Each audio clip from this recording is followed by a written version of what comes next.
Ça fait 20 ans que je suis religieux, dans une famille que j'aime énormément. Et il y a un peu plus de 10 ans, j'ai fait une grosse dépression, une grosse déprime en me disant mais je ne vais pas rester, finalement je vais m'ennuyer, quelque chose de dingue, il y a quelque chose de ma vie spirituelle que je ne vivais pas. Et le bon Dieu était incroyable. À travers un groupe de prière charismatique, j'ai fait l'expérience de l'Esprit Saint dans ma vie à travers sa manifestation. Il s'est manifesté à moi. Le truc incroyable, parce que pour les cathos, moins on ressent, mieux c'est quoi. Sauf que là, j'ai ressenti des choses dingues. Et c'était l'exercice, l'expérience de ce qu'on appelle les charismes.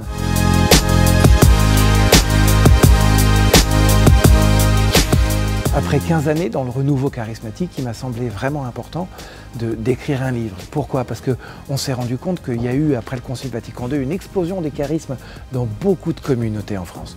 Des grandes manifestations de l'Esprit Saint. Mais pour beaucoup de ces manifestations, elles n'ont pas été bien gérées, humainement, ecclésialement, communautairement. Et l'Église a dit, on va se calmer, on stoppe, on arrête, jusqu'à ce qu'il n'y en ait quasiment plus. Et depuis quelques années, il y a un grand retour des dons de l'Esprit Saint, de ces manifestations de l'Esprit Saint. Et j'ai voulu pouvoir mettre par écrit, non seulement le fruit de mon expérience, mais celle de beaucoup de gens que j'ai rencontrés, des chrétiens, catholiques, évangéliques, pour donner des clés de compréhension des charismes, comment en vivre aujourd'hui dans les paroisses, dans les communautés, dans les groupes de prière, avec audace, pour les faire grandir, pour évangéliser, parce que le but c'est d'évangéliser. D'abord, ce livre, c'est le fruit d'une expérience. C'était la rencontre avec des frères et sœurs évangéliques de différentes églises, des frères et sœurs protestants, qui ont fait des expériences qui m'étonnaient. Pourquoi l'Esprit Saint va là-bas?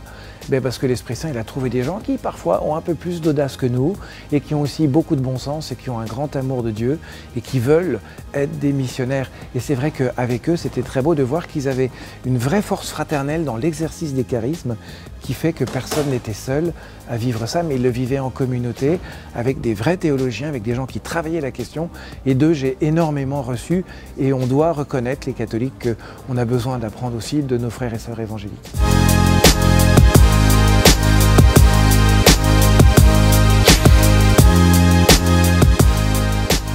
Un livre sur les charismes, c'est pas d'abord seulement sur les charismes, c'est pour faire la différence entre ce qui va être de Dieu, ce qui va être ésotérique, qui va venir du démon, ce qui va venir de notre nature pécheresse et abîmée. Vous voyez, des magnétismes, des machins, il y a des gens qui disent j'ai des charismes, mais ils n'ont pas du tout de charisme.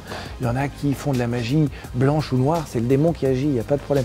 Mais il faut des éléments pour pouvoir discerner ça. Eh bien, ils sont dans cet ouvrage pour que les gens sachent où aller ou ne pas aller, qu'ils réfléchissent et qu'ils ne se trompent pas. Et dans l'Église catholique, il faut le voir, tous les congrès qu'il y a sur cette question des charismes aujourd'hui, qui fait qu'on est passé de « oulala, les charismes, c'est réservé à des bizarres » à maintenant on en a besoin, il faut qu'on y aille.